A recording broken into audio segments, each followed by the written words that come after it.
देखु भारत स्वाधीनता दिवस गतकाली पड़ुची से अभिव्यक्ति आम भारतीय जनता पार्टी युव मोर्चा तरफ तिरंगा शोभा चली तत्सहित आमर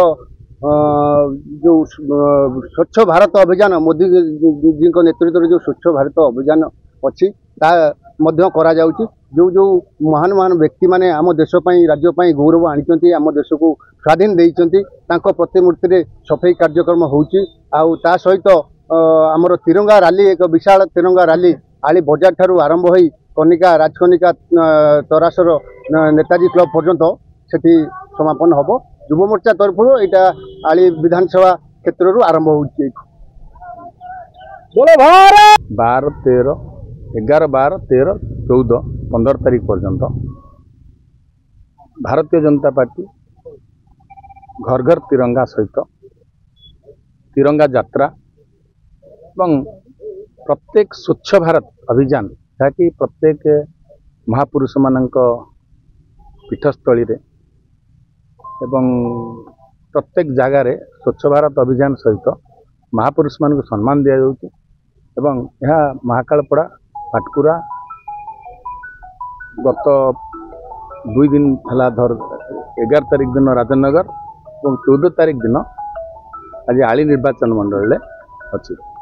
तेणु यह एक नियारा कार्यक्रम भारतीय जनता पार्टी जे तिरंगा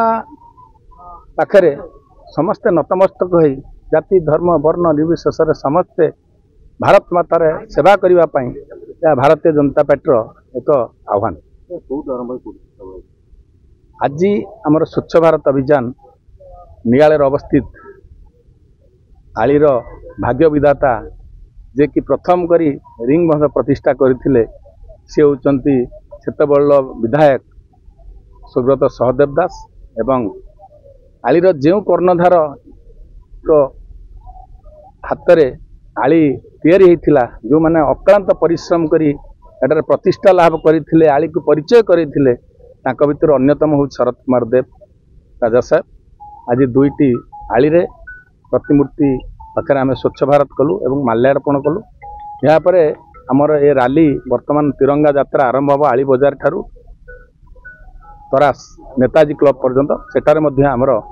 नेताजी जी प्रतिमूर्ति रे पुष्पमाल्य दिहब सेठारे आम समापन करा रैली।